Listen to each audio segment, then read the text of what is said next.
भारत के साथ साथ बंगाल में भी मुख्य रूप से मिट्टी से बने दियों से ही दीपावली की रात में रोशनी की जाती थी। लेकिन आज के आधुनिक युग में मिट्टी से बनी चीज़ें लगभग गायब ही हो गई है।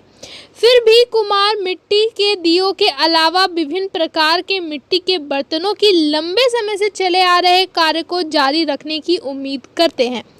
मिट्टी के कारीगरों से बात करने पर पता चला कि पहले के दिनों में उन्हें मिट्टी नहीं खरीदनी पड़ती थी, लेकिन आजकल उन्हें मिट्टी खरीदनी पड़ती है और चूंकि उस मिट्टी से चीज़ें बनाने में 15 से 20 दिन लगते हैं, इसलिए उन्हें इसकी सही कीमत नहीं मिल रही है।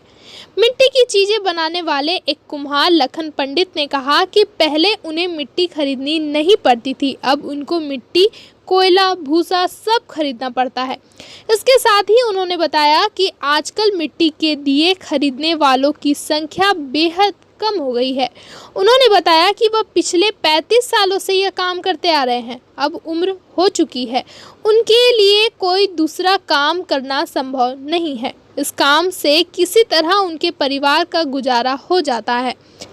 उन्होंने सरकार से गुहार लगाई कि उनकी परेशानी की तरफ ध्यान दे और उनकी समस्याओं का हल निकाले। वहीं आद्रा पंडित ने कहा कि उनको सरकार की तरफ से कोई सुविधा नहीं मिलती है, जिसका उनको अफसोस है।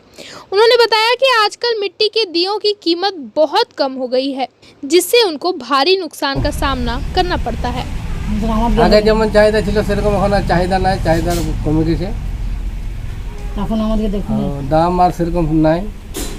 আমাদের দেখুন তো আপনারা মানে কি আশা নিয়ে এত মাটির আসবাবপত্র জিনিস তৈরি করছেন? পেটটা চলছে, এবার দিন মজুরি কোথায় যাব কাজ করতে, এই করে যে শিক্ষা আছে এটাই করে কোনো রকম যতটুকু হয় এই করে সংসারটা চলে যাচ্ছে। এবার শিক্ষা মানে হয়ে পরে তার অন্যদিকে কাজ করতে যেতে পারছি না। এবার দিনকে দিন আর বয়স হচ্ছে, আর পারা যায় এটাতেই পারে, যা হয় দেখা যাক। চাহিদা লাইটের বেশি, আমাদের প্রদীপের চাহিদা নাই বলছে না। 100 জনের মধ্যে একজন দুজন প্রদীপ নেয় তো নেয়, কেউ দুটা নিল, কেউ 5টা নিল, ওরকম প্রদীপ নিয়ে চলবে না। তো কী করবি, প্রদীপের বিক্রির সিস্টেম খতম। এখনকার দিনে প্রদীপের কি দাম আছে? দাম এখন প্রদীপ কী দাম, দাম হলে তো আর লোক নিতে করছে না। এখন যদি 1 টাকা দাম বলছি তো ওটাতে লোক চেপে দিয়েছে। 50 পয়সা প্রদীপ পাওয়া যায়। আপনি কতদিন ধরে এই কাজকর্ম করছেন? এখন আমার 30 বছর 35 বছর থেকে কাজ হয়েছে। এর আগে কি করতেন? ইয়ার আগে আবার এরকম যতদিন শিক্ষা হয় না ওরকম দিয়ে ধার ধার করে কাজ করে খেয়েছিল। তারপর শিক্ষা, আবার বাবা মা মারা গেলো, শিক্ষা হইলো, তার বাদে এটাই করতে শুরু করলো। আমার মা বাবা মাটির কাজ করেছিল, তার বাবা করছিল, মানে সবাই এই মাটির কাজ 4-5 পুরুষ থেকে চলে আসছে। এই মাটির আসবাবপত্র যে আপনারা বানাচ্ছেন, মাটিটা কোথা থেকে আনছেন? মাটি এরকম কিনে নিয়ে হচ্ছে, যেখানে মাটি না কিনে নিলে তার হচ্ছে না। আমাদের মাটি যেখানে দেখছি যে আমাদের এই মাটি চলবে, ওখান থেকে মাটি লিখছি, তো ওখানে কিনে আনতে হচ্ছে সব মাটি। এখন তো পয়সা দিচ্ছে না, মাটির ট্যাক্স লিখছে, সব লিখছে। খড় কিনছি, মাটি কিনছি, কয়লা কিনছি, সবটাই কিনা। তো এত খরচার পরেও কি আপনারা ঠিকঠাক দাম পাচ্ছেন? দাম ঠিকঠাক পাওয়া যাচ্ছে না, সংসারটা চলে যাচ্ছে মেনটেন হয়ে, আর কিছু করার নাই। ছেলেপিলা মানে খাচ্ছে, কোনো রকম কাজ খেছে তো কাল নাই, কী করবো, চলে যাচ্ছে। কি নাম আপনার? আমার নাম লক্ষণ पंडित।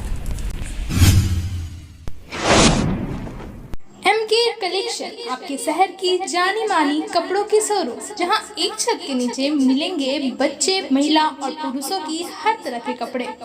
MK कलेक्शन सिर्फ आपके लिए देश भर के चुनिंदा कपड़ों की नगरी से सबसे नई कलेक्शन लाती है, तो देर न करें, अभी आए MK कलेक्शन। हमारा पता है GD road, Gauri commercial complex, opposite Asansol head post office.